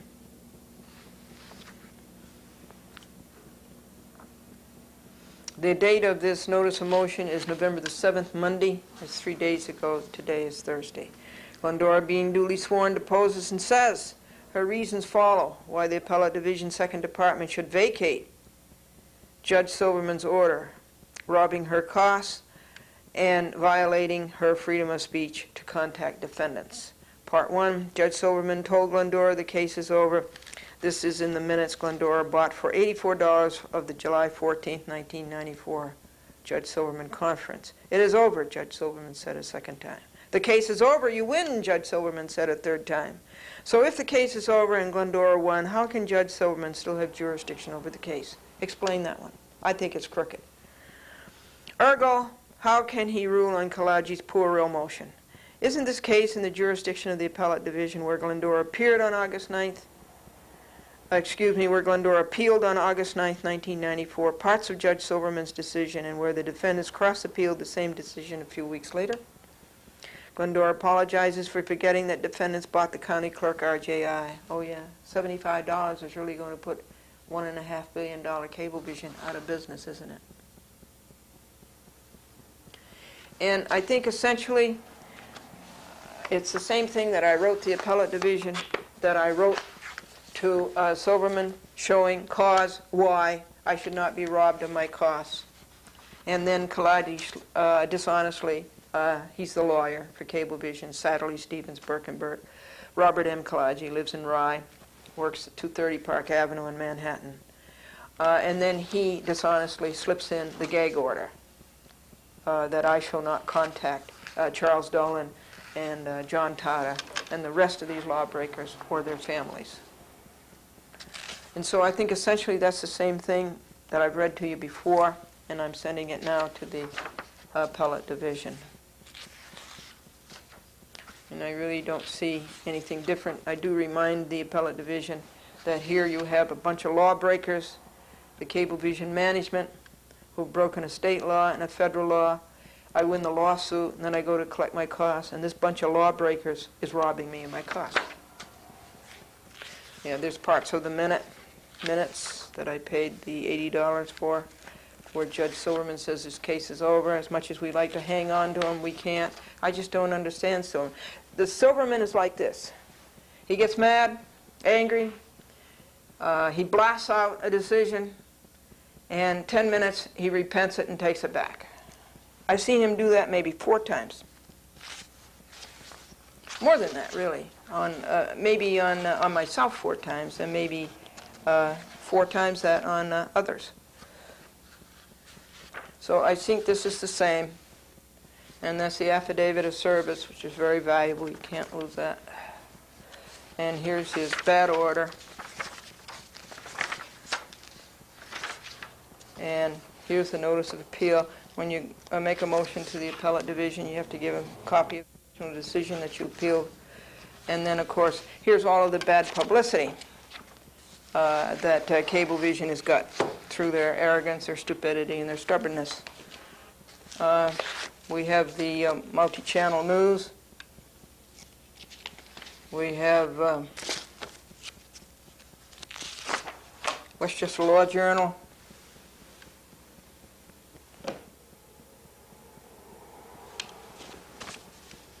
We have Business Newsday.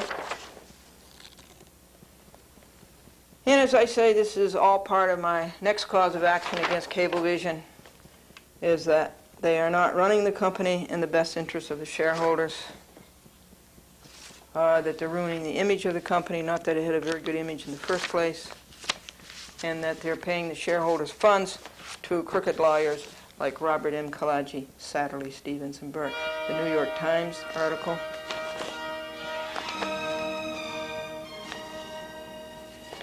The New York Law Journal article. These pages are affectionate, they're stuck on each other.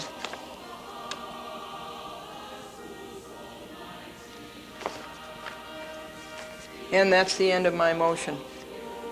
To the Appellate Division of the Second Department, New York Supreme Court, they're located in Brooklyn.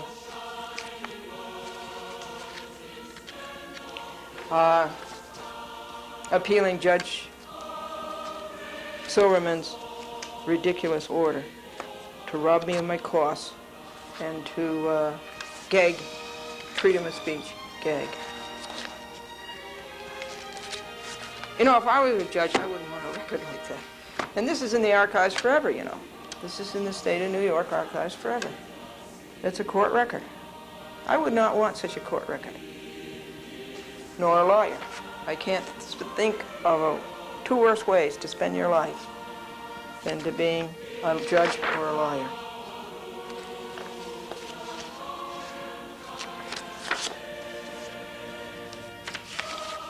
I don't know whether Silverman's angry because he forgot the cost, he's angry at himself, and then he takes it out on everybody else.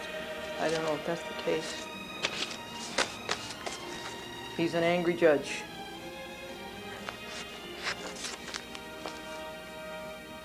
At the White Plains Public Access Commission editing down there yesterday told me that Silverman's wife is an immigration lawyer. And these are the people who do the Hispanic program in White Plains. And Silverman's wife, Mrs. Silverman, was on the Spanish program telling the people about the immigration law. And Glendora recited Silverman's record before those people. In addition to all the excessive copying that had to be done, and all of the put away and the filing for Cablevision. Cablevision is up to 17 volumes now, and up to page, I don't know if I can even find it for you. I think it's 4,600. It's around 4,650. 4,650 pages of law breaking, of lying, and of covering up. So I did have a chance to get all of the fights for rights up to date on Monday. That would be Scott Lord, Mitchell Broder, Gannett, Al Pucci, Walsh, and Larkin, the Fund for Ancient Courts, and Cablevision. They did all get up to date. And I did manage to get the other details done, like sewing and ironing. And I did manage to get all of the legal papers out. As I say, it's 3 or 4 a day. No, not 3 or 4, but maybe 2 or 3 a day, maybe 1 or 2 a day that you have to get out because of some lying lawyer and some inept, corrupt judge. At Glendora is also on another Cablevision system. That would be the 11th system that a Chatwick Glendora is on, and that's on East Hampton, Amagansett, and Montauk. We get really nice calls from Long Island. A lot of nice people call, and they want to talk over their problems that they're having with crooked lawyers and inept judges. And the people are very polite, and they're very interested, and they're very intelligent, and they're well-spoken. I called up one man, Mr. Al Trotter, and his wife, because he called up Friday night because he wanted a happy book. So I sent him the happy book. I talked to him quite a while, 10 or 15 minutes. And now this is the public access form for East Hampton, Amagansett, and Montauk that I have to sign. And I will be happy to do that. It's only common sense what they ask you to sign. And the people out there are very nice, Mary Miller and Fraser Doherty. And now it is time for some jokes. A celebrity is somebody who works all of his life to become famous and then goes around in dark glasses so you can't tell who he is. And Abe thought it'd be fun to go back to his old hometown and see all of his old friends. The first 4 people he met didn't remember him, and the next 4 people didn't know that he'd ever left. It said, the doctor told my husband to give up golf. And Marilyn said, because of his health? And Edith says, no, the doctor saw his scorecard.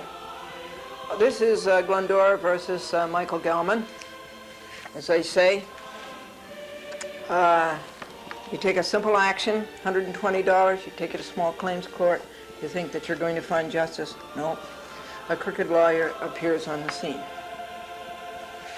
This is the City Court of the City of New York, excuse me, the Civil Court of the City of New York, County of New York, not too civil. Small claims part, index number, small claims 008347 of 94.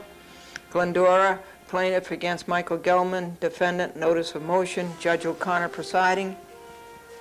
Please take notice that upon the attached affidavit of Glendora, sworn to November 8, 1994, and upon all prior pleadings and proceedings had herein, plaintiff Glendora will move this court at 111 Center Street, New York, New York, 10007, on the 5th day of December 1994 at 6:30 p.m. or soon thereafter as plaintiff can be heard, for an order for summary judgment awarding Glendora her $120 plus expenses, disbursements, costs, and interest from December the 25th, Christmas 1989. Dated White Plains, New York, November 8th, 1994. Yours in truth, Glendora, Glendora, Cheerful Look at Life, Box 416, White Plains, New York, 10602, 914-949-9495. To Joyce Bigelow, Bunin and DeGiulio, 99 Wall Street, 16th floor, New York, New York, 1005, 212-514-7800. And to Michael Gelman, producer of Live with Regis, ABC Television, 7 Lincoln Square, New York, New York, 10023, 212-456-7777. Glendora being due, this is the affidavit, that's the notice of motion. And here's the affidavit to go with the motion. Glendora, defendant Michael Gelman, has no defense. Let me start over again. Glendora, being duly sworn, deposes and says, her reasons follow for moving for summary judgment. Point alpha. Defendant Michael Gelman has no defense. Glendora believes and never will have.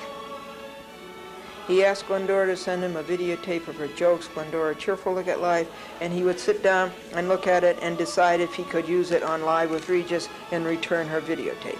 For 4 months, Glendora telephoned Gelman to see what his decision was, but he never had the honor and nor responsibility to fulfill his promise. Finally, or even to come to the phone. Finally, in March 1990, Glendora got her account executive for Glendora TV ads, Calvin Norman, to intervene. Glendora is a customer of ABC TV. She buys airtime. Calvin returned to Glendora with, Gelman saw the tape, he liked it, but he cannot fit it in right now. Glendora, Cheerful Look at Life for a Live with Regis. Glendora then tried to get in touch with Gelman to return to videotape his promise, but Gelman is too irresponsible and too egotistical to come to the phone or to keep his contract. He thinks he is above the law, and such things as keeping one's word are too trivial for his lofty position. Point beta. Glendora's cause of action is breach of contract. The statute of limitations by CPLR 213 is 6 years from Christmas Day 1989, when Gelman made this contract with Glendora, to Christmas Day this year, 1994, is 5 years. Point gamma. An offer was made, the offer was accepted, defendant breach. It is as simple as that. New York State adheres to the majority view that an oral contract is as valid as a written contract. Remember that, folks. This was a valid contract. New York State adheres to the majority view that a contract can be made over the telephone. Remember that, folks. This contract was made over the telephone and is on audio tape. Glendora has a witness to number 9 above, Franklin Buell. Courts favor the keeping of contracts for the stability of society. The contract law states that a person has to do what he says he will do, whether he intends to do it or not. Point delta. This is an ongoing action. This cause of action is not barred by the statute of limitations. Glendora telephoned every week and taped the calls every week for 3 months, demanding return of her videotape. See Glendora's log of the same, enclosed as Exhibit A. Gelman would never come to the phone. He hid behind interns, college kids who worked there for no pay, or behind secretaries as arrogant and above the law as he was. After 3 months of this, it became evident to Glendora and Franklin that Gelman, in his arrogance and negligence, had lost the videotape. Point epsilon.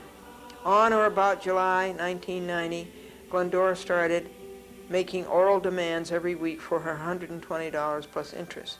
These were by telephone and were audio taped.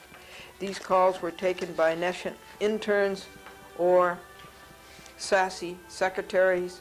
Gelman never appeared, just as he never appeared when served the summons by this court and served the personal subpoena of this court.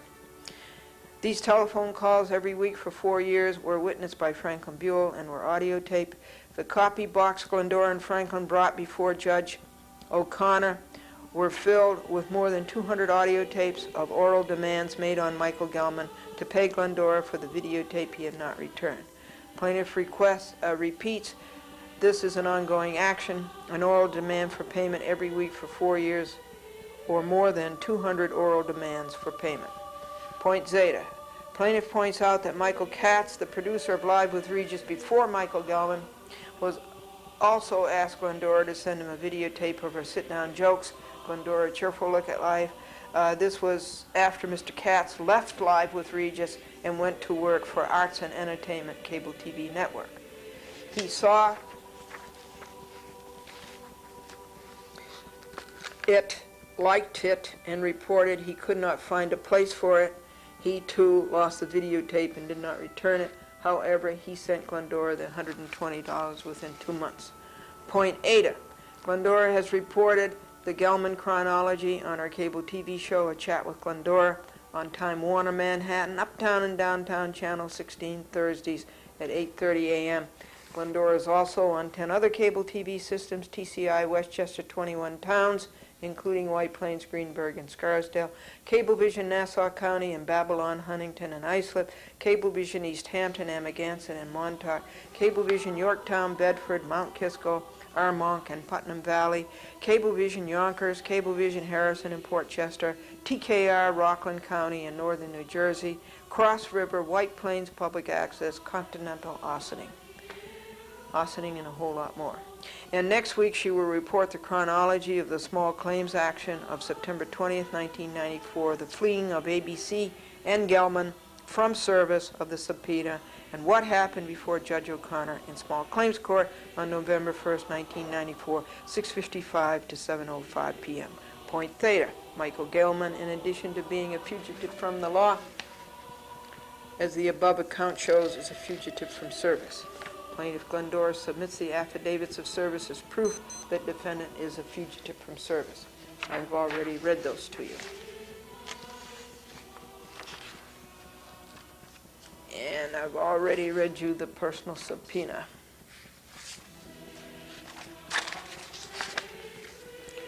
Gelman should have appeared in court November 1st, 1994 at 6:30 p.m. and settled the matter swiftly and honorably. The subpoena said he was to lay aside all business and excuses and appear To hire an attorney to appear is a waste of, quote, scant judicial resources, unquote. It makes no sense for him not to have appeared and paid his debt to society. As Judge O'Connor said to Joyce Bigelow, $120 doesn't begin to cover your appearance fee for tonight. Glendora opposes the flimsy argument that the November 1st trial had to be adjourned on the basis that Gelman retained counsel only on Friday before that Tuesday. This court served upon Gelman, the court itself, not me, served a summons with notice and complaint on September 20th, 1994. Gelman had the rest of September and all of October to retain an attorney. Plaintiff vehemently objects to the flimsy excuse. The subpoena says all excuses being laid aside. Under the unified court system, we have the individual assignment system, IAS. Glendora requests that her bench be Judge O'Connor to the end of this action. Plaintiff objects to any more adjournments. No more adjournments. Plaintiff has spent 60 hours on this lawbreaker. Plaintiff pleads that this motion for summary judgment be granted further on the grounds of hardship. It is a hardship for Glendora, 66, and her husband, 75, to drive from White Plains to downtown Manhattan. On November 1st, it took us 4 hours times 2 people equals 8 hours. It costs us $6 to park. It was $6 for gasoline plus wear and tear on our 1980 Lincoln Continental Mark 6, 199,100 miles, the only vehicle we have. We are both on Social Security and his pension. Glendora has, in addition to her logs, more than 200 audio tapes of oral demands for payment and how they were handled by the defendant. All demands have been ignored. If plaintiff's motion for summary judgment is not granted, plaintiff demands that the defendant personally appear in court on December 5th, 1994, 6:30 p.m. and face her for the first time. Plaintiff has had enough of defendants being a fugitive and of being above the laws of this land. In conclusion, plaintiff has been abused enough by this tortfeasor. Defendant Gelman never has opposed Glendora's oral demands for payment. He never stated a defense orally nor in writing. He never defended himself against the 200 claims over a period of 4 years.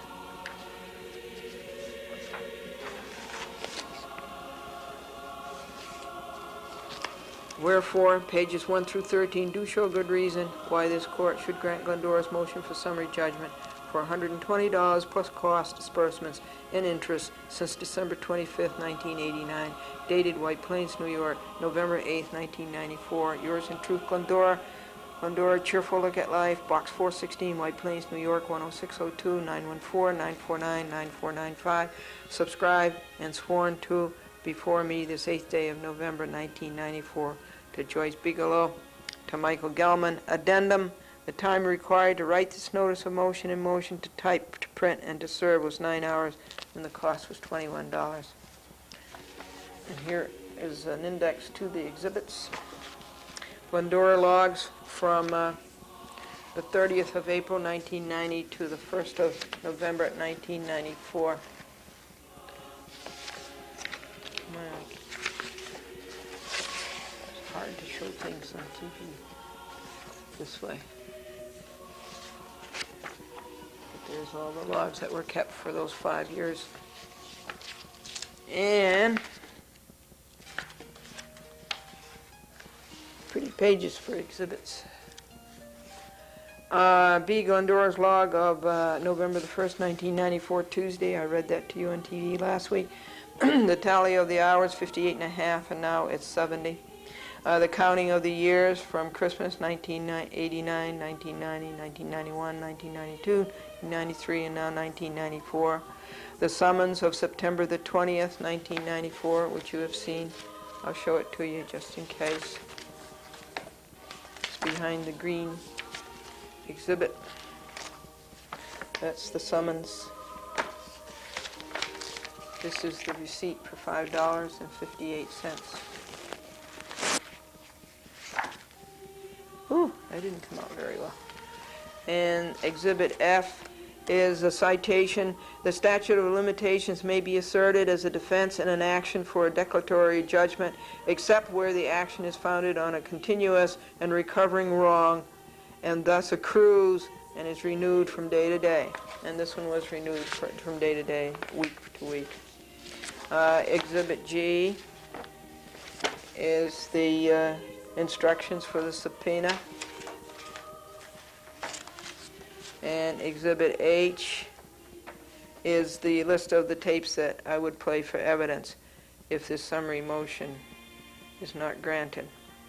I would play audio tape 637, side 2. I would play audio tape 577 of June 6, 1994. And I would play audio tape 559, side 2 of April 1st, 1994. And that's it. Glendora versus Michael Gelman, Small Claims Court in Manhattan. The doctor told Eli to go to a hotel and get some change and a rest. The doorman got the change and the hotel got the rest.